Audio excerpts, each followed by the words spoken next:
రాజలింగమూర్తి హత్య కేసు వెనకాల అనేకమైనటువంటి అంశాలు బయటికి వస్తున్నాయి. గండ్ర వెంకటరమణారెడ్డి పైన అనేకమైనటువంటి కంప్లైంట్లు, అతను అవినీతికి పాల్పడ్డాడంటూ కుంటలు చెరువులు కబ్జా పెట్టాడంటూ రాజలింగమూర్తి గతంలో అనేక ఫిర్యాదులు ఇవ్వడం జరిగింది.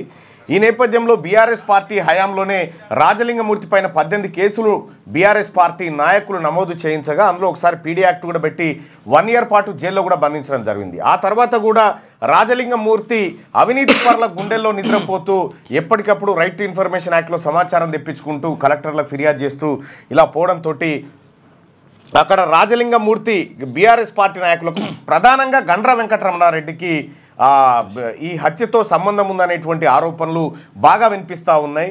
సో ఇక్కడ వాస్తవమే ఏం జరుగుతుందంటే, పాపం ఈ బీసీలు అర్థం చేసుకోవాల్సింది, చనిపోయిన ఆయన బీసీ, సంపిటోళ్ళను 2-3 బీసీలను నిలబెడతారు. ఇప్పుడు సంపినోళ్ళని భూములేమో వాళ్ళవి. అది సో మొత్తానికి నీ కంట్లో నీ ఏలు తీసి నీ కంట్లోనే పెడతారు అన్నట్టు. ఏదేమైనప్పటికీ కూడా అక్కడ సమగ్రమైనటువంటి విచారణ జరగాలి. రాజలింగమూర్తి హత్య ఏదైతే ఉందో ఈ హత్యకు కారణమైనటువంటి వాళ్ళని అందరినీ కూడా తక్షణమే అరెస్ట్ చేయాలి.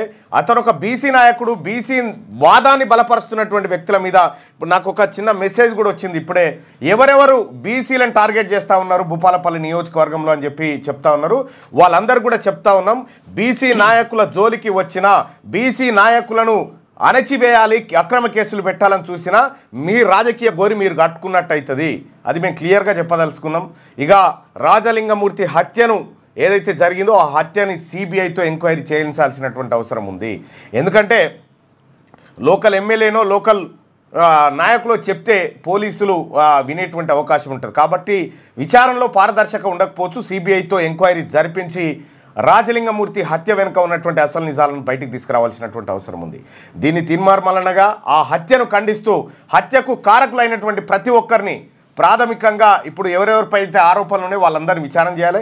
దీని వెనకాల కేసీఆర్ ఉన్నాడా, హరీష్ రావు ఉన్నాడా, గండ్ర వెంకటరమణారెడ్డి ఉన్నాడా, లేకపోతే ఇప్పుడున్నటువంటి నాయకులు ఎవరన్నా ఉన్నారా, వీటిని కూడా ఎంక్వైరీ చేయాల్సినటువంటి అవసరం ఎంతైనా ఉంది. రాజలింగమూర్తి హత్య ఇది ముమ్మాటికి కుట్రతో కూడినటువంటి హత్య అనేది అందరికి అర్థమవుతూనే ఉంది. సో ఇట్లా భూపాలపల్లిలో ఒక బీసీ నాయకుడి హత్యని మొత్తానికి పొట్టన పెట్టుకున్నారు. సో దాంట్లో ఎవరున్నా కూడా వదిలిపెట్టే ప్రసక్తే లేదు. ఖచ్చితంగా వాళ్ళకు శిక్ష పడాల్సిందే.